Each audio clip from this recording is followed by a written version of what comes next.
Samantala, kabilang na ngayon sa mga kinikilalang lungsod sa buong mundo ang lungsod ng Cauayan matapos mapili bilang global finalist sa 2025 Bloomberg Philanthropist Mayor's Challenge. Ang entry ng Cauayan City ay tinatawag na Project Seed Use o Community Dengue Early Warning System, isang teknolohiyang gawa sa tulong ng Isabela State University Cauayan Campus at ng Department of Science and Technology.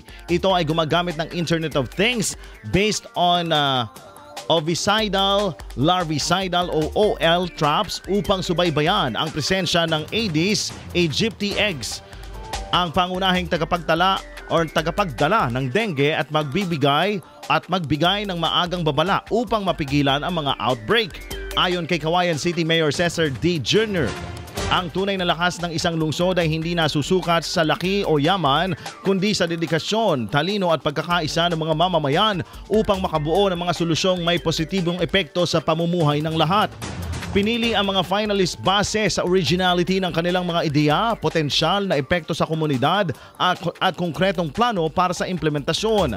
Bawat finalist ay makakatanggap ng $50,000 na pondo upang subukan at paunlarin ang kanilang innovative project para sa mga hamong kinakaharap ng kanilang komunidad.